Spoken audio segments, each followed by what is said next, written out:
কমলপুর গ্রামে একবার এক বিধর্মী বাদশাহ ঘোষণা করল যে আমি 3টা প্রশ্ন করব। যদি কোনো মুসলমান ব্যক্তি আমার 3টি প্রশ্নের সঠিক উত্তর দিতে পারে তাহলে আমি ইসলাম ধর্ম গ্রহণ করব, আর যদি সঠিক জবাব দিতে না পারে তাহলে ওই ব্যক্তি আমার ধর্ম গ্রহণ করবে। রাজ্যে যত আলেম ওলামা পণ্ডিত বড় বড় ডিগ্রিধারী লোক ছিল, তারা কেউ ওই বাদশার প্রশ্নের মুখোমুখি হতে সাহস পেল না। রাজ্যে হইচই লেগে গেল বাদশার ঘোষণা শুনে। কিছুদিন পর এই সংবাদটি একটি বকরির রাখালের কাছে পৌঁছলে তিনি রাজি হন। সে বাদশার দরবারে গিয়ে বাদশার সাথে দেখা করল। মহামান্য বাদশাহ, আমি আপনার প্রশ্নের উত্তর দিতে রাজি আছি।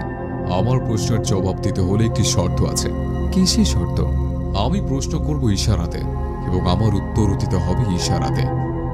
জি যাব না, আমি রাজি। পুরো সভা কিছুক্ষণ নিস্তব্ধ হয়ে গেল। তবে প্রস্তুত হও আমার প্রশ্নের জবাব দেওয়ার জন্য। রাজা একটি আঙুল উঠালো। রাখাল তার উত্তরে 2টি আঙুল উঠালো। আমি আমার প্রথম প্রশ্নের উত্তর পেয়েছি। এবার বাদশা 3টে আঙুল উঠালো। রাখাল তার জবাবে 4টে আঙুল উঠালেন। আমি আমার দ্বিতীয় প্রশ্নের উত্তর পেয়েছি। এরপর বাদশা তার হাতকে মাথার উপরে ঘোরালেন। উত্তরে রাখাল রাগান্বিত হয়ে তার হাতকে মুষ্টিবদ্ধ করে নিচের দিকে মারলেন। আমি আমার তৃতীয় প্রশ্নের উত্তরও পেয়েছি। সুতরাং শর্ত অনুযায়ী বাদশাহ ইসলাম ধর্ম গ্রহণ করলেন। এবার বাদশাকে উপস্থিত এক পণ্ডিত প্রশ্ন করল, জাহাপনা, আপনি যে ইশারাতে 3টি প্রশ্ন করলেন তার অর্থ কি ছিল? আমরা তো তার কিছু বুঝতে পারলাম না। আমি একটি আঙুল উঠিয়ে জানতে চাইলাম যে তোমরা কি এক আল্লাহকে বিশ্বাস করো? সে তার 2টি আঙুল উঠিয়ে জবাব দিল, না, আমরা আল্লাহ ও রাসূলকে বিশ্বাস করি। আর 3টি আঙুল উঠিয়ে জানতে চাইলাম যে তোমরা শুধু তাওরাত, জাবুর, ইনজিল কিতাবকে বিশ্বাস করো? তখন রাখাল তার 4টি আঙুল উঠিয়ে বলল যে আমরা শুধু তাওরাত, জাবুর ও ইনজিলকে বিশ্বাস করি না, আমরা পবিত্র কোরআনকেও বিশ্বাস করি। আপনি মাথার উপরে অর্থাৎ আকাশের দিকে হাত ঘোরালেন, এর দ্বারা আপনি কি জানতে চাইলেন? আমি জানতে চাইলাম তোমার আল্লাহ কি শুধু আকাশকেই তৈরি করেছেন? তখন রাখাল জবাব দিল যে আল্লাহ শুধু আকাশ তৈরি করেননি, জমিনও তৈরি করেছেন।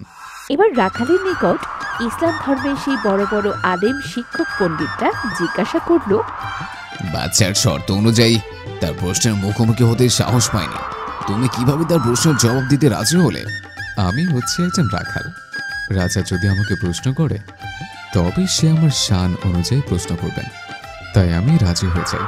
আর আমি রাজি হওয়ার প্রধান কারণ এটাই ছিল যে যেহেতু রাজা শর্ত দিলেন প্রশ্নের জবাব দিতে পারলে ইসলাম ধর্ম গ্রহণ করবেন, সেহেতু আমার বিশ্বাস যে এই কাজে আল্লাহ আমাকে সাহায্য করবে।